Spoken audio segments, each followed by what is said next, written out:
here with the great Michele Pouliot, who has a very, very interesting story. Just give us a brief outline, because you've done some really weird stuff with lots of cool stuff. Yeah, I mean, for almost 40 years now, I've been involved with guide dog work, so trained guide dogs, and our organization since around 2003 has been fully crossing over to positive training, and that's been a big process. So our school's kind of noted for that internationally, and our school supports other schools all over the world. And I was in Australia last year helping 2 schools transfer over to clicker training, Switzerland, so many countries, Canada, our schools are looking at it, which is great. And then on the other side, my hobby sports is bizarrely different from that, which is canine freestyle, which is training a bunch of tricks and putting them creatively into a routine to music. So it's like dancing with a dog. It's dancing. I don't consider myself a dancer, but it's definitely moving to music. Yes. Yeah, you and I both have issues with ourselves as dancers. But anyway, I won't even get into that. So you talked about the crossover issue that you had. I mean, how was that, and how difficult was it to get an entire organisation as huge as Guide Dogs of the United States to change an entire methodology about training their animals to do the job that they are meant to do? The hard part is continuing to motivate the staff that have to learn so many new skills. But clicker training is so powerful, it sells itself. So when you're able to demonstrate the power in clicker training and show an experienced traditional trainer that, look, in 5 minutes I just trained a behavior that normally it takes so much longer to train, that makes them look and stop and look. So our staff was fairly easy convinced when they saw the results that this was great. The hardest part is the fact that you realize somebody has had so many years of doing something some way, and it's worked, that now when they have to learn new skills, obviously there's going to be times they have trouble applying those new skills. And that's when everything in their gut says, but I know this will work, so I want to go back to that. So backslide is really easy, and it's not intentional. It's just the fact that they know it works, and they're comfortable with that. Right. And one of the big problems in the positive training community is they have a tendency to have an aversive attitude towards traditional trainers, right? And to humans in general, perhaps. It doesn't help, you know. So if you're truly a positive trainer and you want to be a change maker, the secret is to motivate and support people in change, because it's not easy.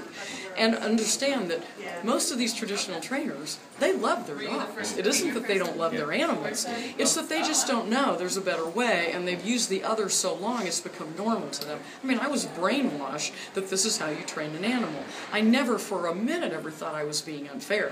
I thought I was being quite fair.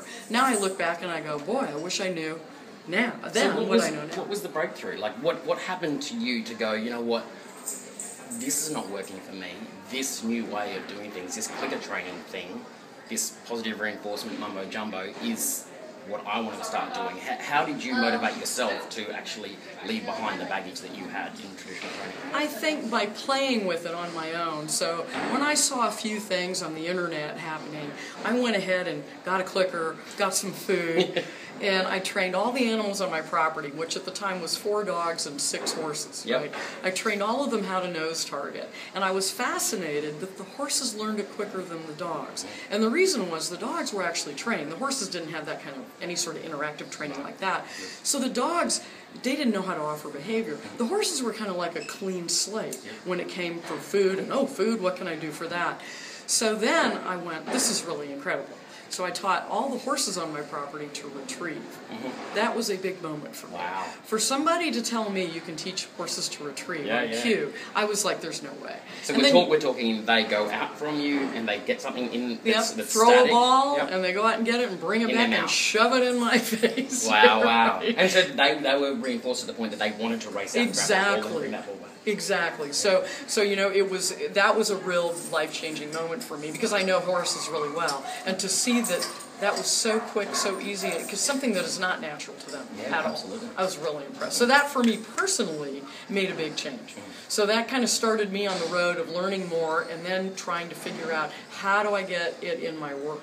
How do I start talking to them at work about bringing this in? So that was around 2000, and by 2003 I had them interested in just the food, which was a big step. That was a huge step because Yep.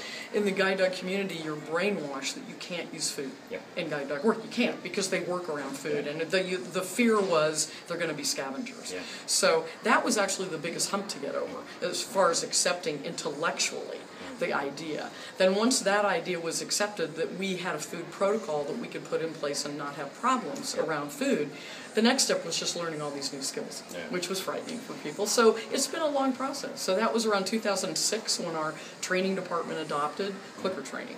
And so I would say now it's like we have more staff that don't even remember when we used to do traditional training. They wouldn't even know what to do if we said, "We'll do what we used to do." They'd go, "I don't know what that is," which is good news. Yeah, it's great news, and I suppose in their mind, if they were to see someone do that, they would be like, "Why the hell would you do that? Exactly. Why would you inflict pain on an animal that is there to help us?" Exactly. So it's like the younger staff are actually the ones now keeping the older experienced ones kind of in a little bit of check on those instincts that come around when you see, especially when you're on a time limit.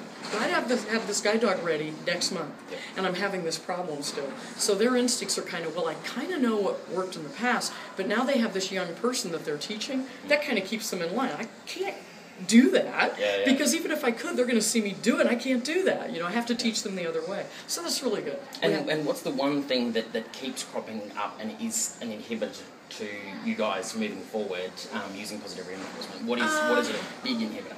I think the biggest inhibitor of feeling like you're 100% positive reinforcement, which I don't even know if that's possible in the real world, but if you were saying, I would like to get there, is the fact that these animals are working out and about in the real world. So you can never anticipate what that environment's going to be. It isn't like you can say, I can train for the dog sport environment, I can train for the circus environment, I can train. When you go out in the world, you never know what's going to happen. So our biggest inhibitor is preparing the dog through positive reinforcement to have all these things that could be worrisome or distracted, and they're able to handle it through positive reinforcement. So instead of going, well, he never saw a squirrel before, now he did, I'm in trouble, I've got to go to something different.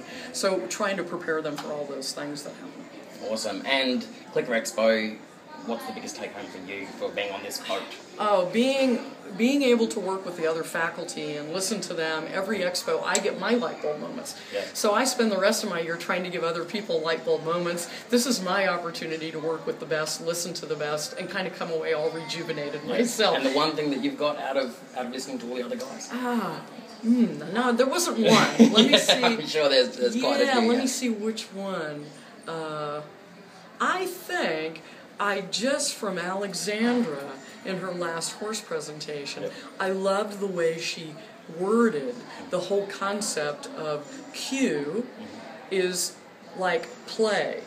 Command is that you can't play with a command. So with a command, you can't play with it. A cue, you can play with it. So I'm really, with my freestyle, I'm all into changing cues all the time because you might want the dog to do a jump on you doing this routine. And last time it was this. So I'm playing with them all the time, but I love the way that was worded. It's like if it was a command, you wouldn't be able to play with it.